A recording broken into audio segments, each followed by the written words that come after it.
आने के लिए मैं जेएनयू की इलेक्शन कमेटी को जय भीम जय संविधान पेश करता हूं। साथियों, जिस तरीके से दुनिया भर में साम्राज्यवादी ताकतें लोगों पर जुल्म और अत्याचार ढा रही है, मैं सॉलिडेरिटी पेश करता हूं यहाँ से गाजा के लोगों को, सूडान के लोगों को, यूक्रेन के लोगों को, ईरान के लोगों को, अजरबैजान के लोगों को, आर्मेनिया के लोगों को।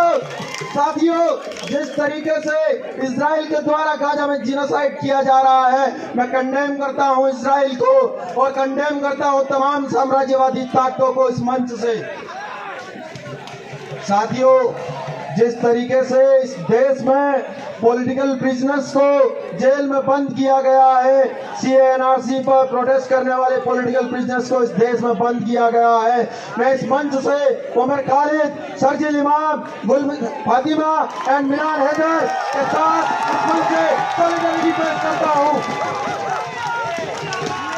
साथियों, लद्दाख के लोग और सोनम वांगचुक स्टेटहुड के लिए और 6 शेड्यूल के लिए जिस तरीके से प्रोटेस्ट कर रहे थे, इस देश के हुक्मरानों ने उन प्रोटेस्ट करते हुए लोगों पर जो लाठियां चलाई और उनके खिलाफ गोलियां बरसाई, मैं यहाँ से इस देश के हुक्मरानों को लानत भेजता हूँ और मैं यहाँ से सॉलिडेरिटी पेश करता हूँ सोनम वांगचुक को, यहाँ से सॉलिडेरिटी पेश करता हूँ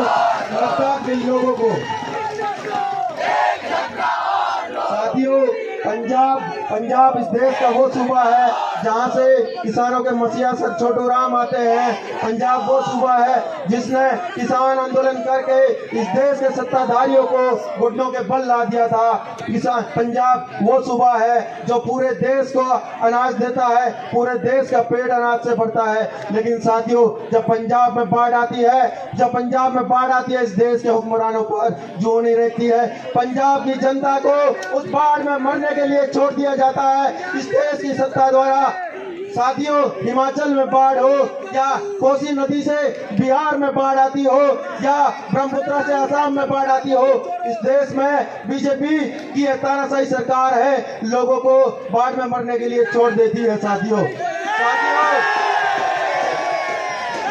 साथियों, बीजेपी की इस मनुवादी और तानाशाही सरकार में जिस तरह से दलितों पर लगातार हमले बढ़ रहे हैं, हरियाणा काडर के आईपीएस ऑफिसर पूरन कुमार जातीय उत्पीड़न के चलते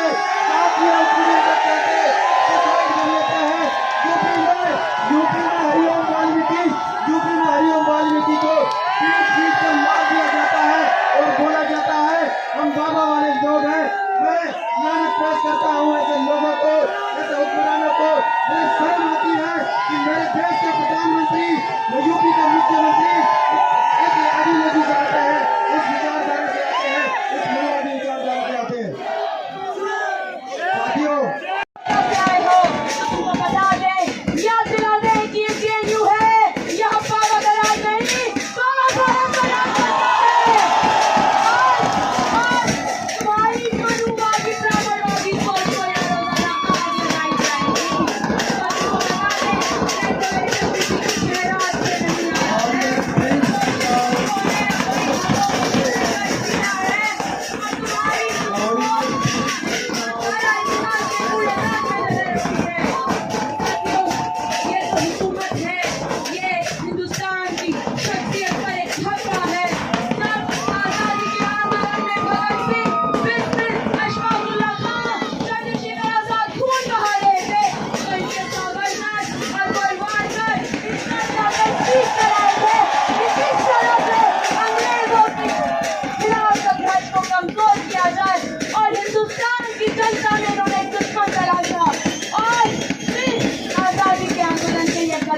हिंदुस्तान की नौजवान जनता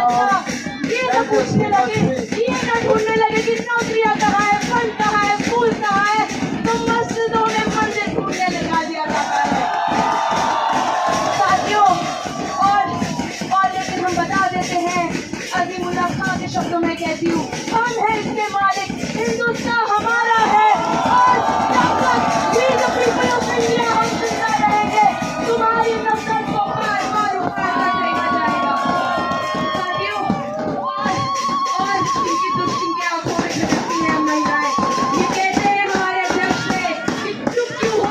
प्रेसिडेंट के नाते औरत हो गए हो क्या। मैं बताती हूँ कि आज यहाँ खड़ी हूँ मैं अपनी कुर्सियों की आवाज बनकर, ना फूला तुमसे डरी थी, ना नंगे नीलों पर दीवाना का विश्वास ये लोग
की सरकार हजार करोड़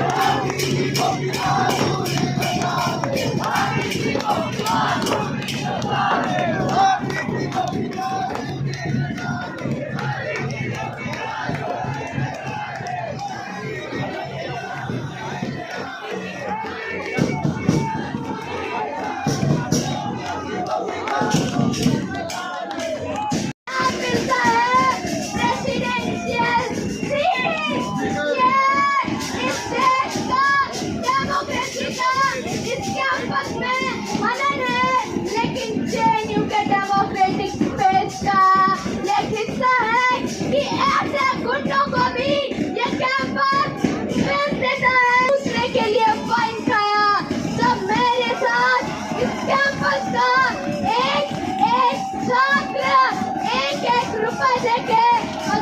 की संख्या में मेरे कोर्ट की लड़ाई में मेरा साथ देता है। सीपीओ मैनुअल इस कैंपस में बैकडोर पॉलिसी से आया, उन सीपीओ मैनुअल को मैं इस मंच से फाड़ देती हूँ और ऐलान करती हूँ कि अगर इस यूनियन में मैं प्रेसिडेंट चीफ से आती हूँ तो इस कैंपस से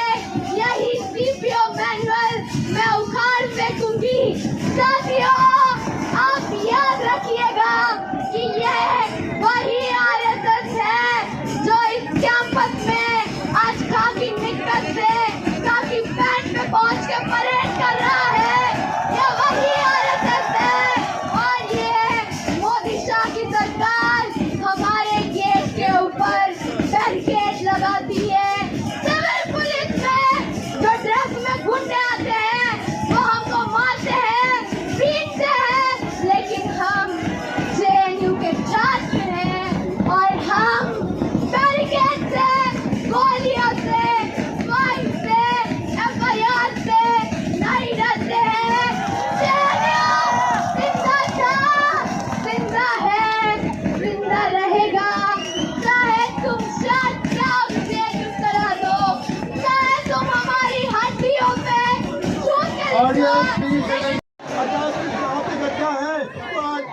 में इस देश में आपातकाल लगाया जाता है और उस आपातकाल के आज 50 वर्ष पूरे हो रहे हैं। आज वो आपातकाल इस देश के लोकतंत्र पे एक काला डब्बा है और जो काला डब्बा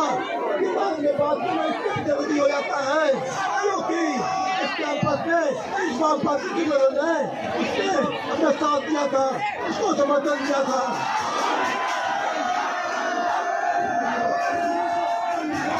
साथियों,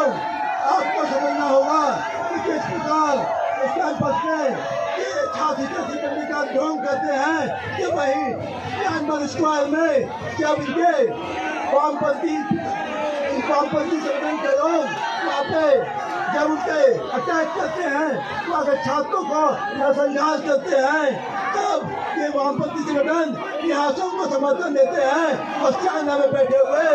अपने मानस पिताओं के समर्थन में यहाँ से स्टेटमेंट करते हैं और रेजोल्यूशन पास करते हैं। आज से पहले 2 दिन पहले इस कैंपस में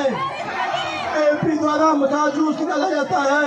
और इस मसाज जुलूस में जो हजारों की संख्या में छात्र सम्मिलित होते हैं और वो तय करते हैं कि कैंपस में बदलाव चाहता है, ये कैंपस बदलाव की राजनीति चाहता है, वो स्टेट से कर चुका है। उस युवा को मैं नमस्कार करता हूँ और मैं 2 दिन पहले राष्ट्रीय एकता दिवस के दिन सरदार पटेल के जीवन से प्रेरणा लेके मैं संकल्प लेता हूँ कि आपके वोट की सोच से अशुद्धन की ताकत से आपके वोट की ताकत से इस कैंपस से हम वामपंथ को उखाड़ के फेंकने साथियों। और इस साथ आप देखते हैं में अपने जल जंगल और जमीन की लड़ाई लड़ रहे लोगों को सलाम पेश करती हूँ और सोनम वांगचुक की रिहाई की मांग करती हूँ। आप सबकी उपस्थिति इस झेलम लॉन में आज एक करारा जवाब है इस संघी गुंडों को जिनका हमला हम तमाम कैंपसेस पे झेल रहे हैं 2014 से। हम देखते हैं कि इनका हमला सिर्फ किसी व्यक्ति पर नहीं, आइडिया ऑफ इंडिया पे, आइडिया ऑफ यूनिवर्सिटीज पे और आइडिया ऑफ सीएम पे होता है। इनका हमला होता है भगत सिंह अम्बेडकर के सपनों पर। हम देखते हैं रोहित के इंस्टीट्यूशनल मर्डर से लेके नजीब के फोर्स डिसअपीयरेंस तक किस तरह इनका हमला है हर उस शोषित वंचित तबके से आए हुए लोगों के सपनों पर जिनके संघर्षों से हमारे कैंपसेस बनते हैं। लेकिन हम इन्हें बता देना चाहते हैं कि जेएनयू इनकी पार्टीवादी साजिशों के खिलाफ हमेशा एक रेजिस्टेंस का मॉडल बनकर डटकर खड़ा रहा है। इसलिए हर शटडाउन जेएनयू के सामने हम हमेशा फाइट बैक करते रहेंगे। साथियों, आप सबको अपने डेमोक्रेटिक राइट के लिए लड़कर जीतने की मुबारकबाद देते हुए आप सबका ध्यान ले जाना चाहूंगी 1000 किलोमीटर दूर बिहार में हो रहे चुनावी संघर्ष की ओर, जहां पर भूमिहीन मजदूर, किसान, महिलाएं, शोषित, गरीब, दलित अपने मूलभूत अधिकार के लिए लड़ रहे हैं। हम देखते हैं कि जब भारत की जनता इनकी दमनकारी नीतियों को रिजेक्ट करती है तो ये लेकर आते हैं special intensive revision. But I ask, revision of what? It is rather the surreptitious invasive restructuring of the voter list. चप्पल फेंकी गई है देश के उन मूल्यों पर जिन मूल्यों पर इस देश को तैयार किया गया था, जिन मूल्यों पर इस देश को तैयार किया गया था। साथियों, मेरे सामने खड़े ये संघी लंपट जितना चिल्ला ले लेकिन इस देश के जो हुक्मरान है, जो आरएसएस है, जो बीजेपी है और इस कैंपस में जो एबीवीपी है, हमेशा से माइनॉरिटी, दलित, आदिवासी विरोधी रही है और मैं इनको लानत पेश करूंगा जो कल भी किया था और आगे भी करूंगा।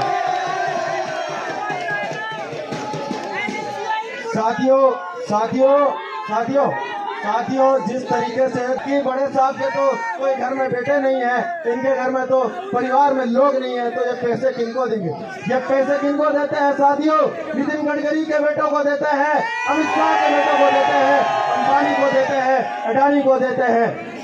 साथियों, जैसलमेर के औरंग से लेकर हसदेव से लेकर भागलपुर के कहलगांव में जब 12 लाख आम के पेड़ काट दिए जाते हैं और 1 रुपए एकड़ पे जमीन अंबानी और अडानी को दी जाती है, कौन देता है? वो जिला परिवार के अंबानी और अडानी का घर भर रहा है, अमित शाह का घर भर रहा है, नितिन गडकरी का घर भर रहा है। साथियों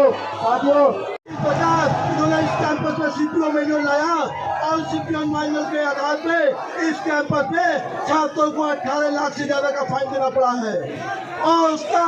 एक भुक्तभोगी मैं हूँ और मेरा साथी राजस्व कान दुबे इसका नॉमिनेशन राष्ट्रीय केंद्र किया जाता है और यही तक नहीं रुकता है। इस तरह जब हम नॉमिनेशन करते हैं तो यही वामपंथी संगठन जेएनयू प्रशासन के साथ मिलकर हमारे नॉमिनेशन को कैंसिल करने का काम करते हैं, लेकिन जब हम इस न्यायपालिका पर विश्वास करके कोर्ट से ऑर्डर ले आते हैं और इस चुनाव प्रक्रिया में नॉमिनेशन करते हैं तो यही प्रशासन के लोगों के साथ ये वामपंथी मिलकर उस पर रिव्यू पिटीशन डालते हैं। आपको समझना होगा कि किस प्रकार ये वामपंथी इस कैंपस में हमेशा जीएस कैश की बात करेंगे, जीएस कैश का रोना रोएंगे, पर जब आईसी का इलेक्शन होगा यही लोग जाकर आईसी का इलेक्शन लड़ते हैं और उस आईसी इलेक्शन के थ्रू एक कैंडिडेट को लॉन्च करते हैं। आप देखेंगे वो जीएस कैश जिसमें ये चुन के 2015 में आते हैं और इनके आयशा की एक कैडर वहाँ आती है और 3 साल तक वहाँ चुनाव नहीं होने देती है और 30 से 32 केसों में उन लोगों ने जहाँ पे इनके कैडर ने अपनी ही कैडर का रेप किया, अपनी ही कैडर का हरासमेंट किया, उन लोगों को बचाने का काम करती है, उनके फाइल पे पालती मार के बैठने का काम करती है। फिलिस्तीन के मुक्ति संघर्ष के साथ खड़ा रहना इंसानियत का शर्त बनता है। मैं विश्व स्टूडेंट ऑर्गेनाइजेशन की तरफ से हम सभी Indian people in solidarity with Palestine के आईटीएसपी के साथ मिलकर अलग अलग कैंपस में और देश भर में तमाम जगहों में बीडीएस के मुहिम को आगे बढ़ाया है। मैं इस मंच से फिलिस्तीन के जनता के मुक्ति संघर्ष को क्रांतिकारी इस्तकबाल पेश करता हूँ। साथ ही मैं बांग्लादेश में, नेपाल में, फिलीपींस में तमाम स्टूडेंट यूथ मूवमेंट को अपना क्रांतिकारी इस्तकबाल पेश करता हूँ। ग्लोबल क्लाइमेट चेंज मूवमेंट के साथ मैं अपना समर्थन पेश करता हूँ। साथ ही इस देश में बंदिश के खिलाफ, देश में सरकारी नौकरियों के खिलाफ माइग्रेशन में चलते जो लोग उस स्टेट से भाग गए हैं उनके वोट इन्होंने एफआईआर के थ्रू छीन लिए। मुझे कहते हुए बड़ी शर्म आती है कि मेरे हुक्मरान, मेरे देश के सत्ताधारी लोग इस विचारधारा के, और अगर भेंट कभी ना रोए दो पाटन के बीच में साबुत बचो ना कोई, दो पाटन के बीच में साबुत बचा ना कोई। साथियों, इस कैंपस के बाहर की बात तो मैंने कर ली, किस तरीके से इस देश के हुक्मरान तमाम तरीके के लोगों को अत्याचार और जुल्म कर रहे हैं, लेकिन इस देश में, इस कैंपस में जो ये लेफ्ट और राइट की बाइनरी है, इन्होंने इस कैंपस के इश्यूज को निगल लिया है। यहाँ के स्टूडेंट्स के इश्यूज को लूट लिया है, यहाँ के स्टूडेंट्स को इस बात में धकेल दिया है, चाहे हॉस्टल हो, इस कैंपस का स्टेडियम हो, इस कैंपस की लाइब्रेरी हो, इस कैंपस के जर्नल्स हो, इस कैंपस का एकेडमिक करिकुलम हो, तमाम चीजें इस कैंपस के स्टूडेंट से लेफ्ट और राइट की बाइनरी से छीन ली है। साथियों, इसका नॉमिनेशन भरने के बाद से सबसे ज्यादा पूछा गया सवाल यही था कि भाई तुम खड़े क्यों हो, तुम्हारी खड़े होने की जरूरत क्या है, तुम्हें बता दो कि मैं क्यों खड़ा हूँ। एक आम छात्र की आवाज जो इस डब्ल्यू ढोल के जोर दब रही है, उस आवाज को मैं खड़ा हूँ। जो लेफ्ट राइट की ये सो कॉल्ड पार्टीज है, काम के नाम पर एक दूसरे की बुराई करती है, सारा समय एक दूसरे पे कीचड़ उछालती है, मैं उनके खिलाफ खड़ा हूँ। अगर ये पार्टियां अपने इस समय का 6-7% भी हमारे मुद्दों के लिए खर्च कर देती तो आज मैं यहाँ खड़ा नहीं होता, लाइब्रेरी में बैठ के मैं यहाँ से किताब पढ़ रहा होता।